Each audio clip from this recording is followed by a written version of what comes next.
18 years ago, I was in a bookstore and I found a book whose title really intrigued me. The title was Reduce Me to Love. And being a lover of words, I couldn't understand what reduce, which means to minimize, to bring low, to make small, had to do with love. So I bought the book and I was on my way to Kandala for the weekend and I decided to carry it with me. And as I started reading the book, I started realizing many things. Chapter 1 of the book was titled, Love is Patient.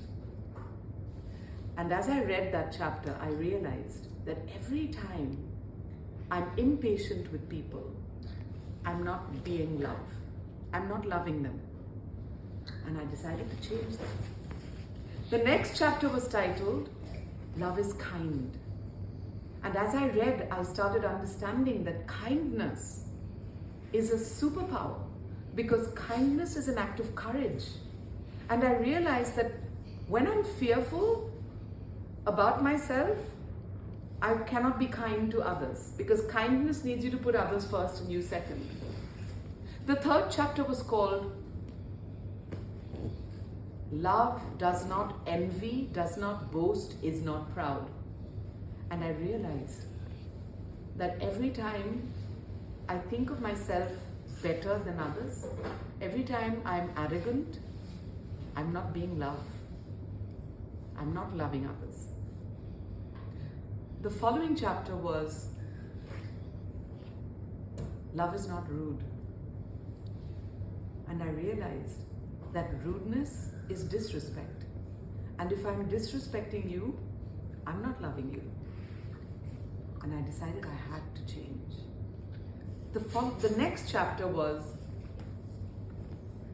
Love does not rejoice when something bad happens to someone else, but love rejoices when truth prevails.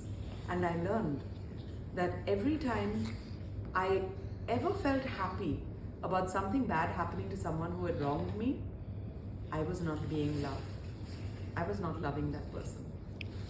And I learned that I am supposed to love every single person on this planet.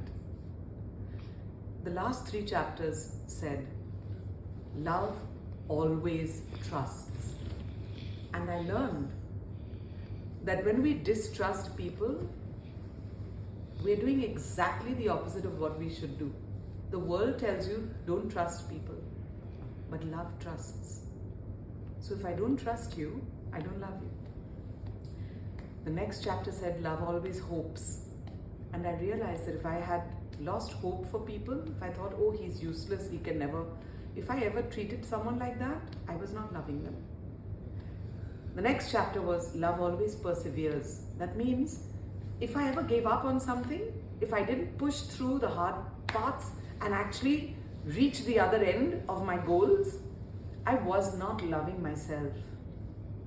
And if you can't love yourself, if you can't be kind to yourself, if you can't hope for yourself or trust yourself,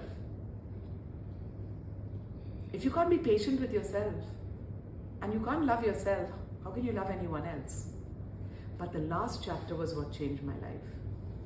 Because the last chapter was titled, Love Never Fails. And as I finished that book, I decided that I want to be love. And I learned that love is not a feeling and an emotion. Love is an action. And I promised to work on myself to become love. Because I don't want to fail in life. I want to succeed. So what happened? So I realized that love never fails. 4 years later, I got the job to teach in the Cathedral and John Convent School. And my mother, who'd been a teacher for 33 years before that, before I became a teacher, she only told me one thing. She said, Shan, children learn from those they love. And they will love you if you love them first. And if they love you, they will learn from you. And I decided that I was going to be love in the cathedral school. I spent 8 years teaching there. My classrooms were the noisiest, most alive. They were classrooms where children were never punished or made to feel bad or sent to the principal's office or given remarks and calendars. On the 23rd of Feb 2016, it was going to be my last day in the school.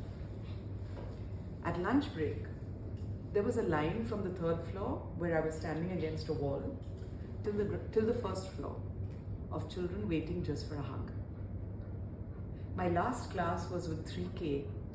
It was the last period in the school day.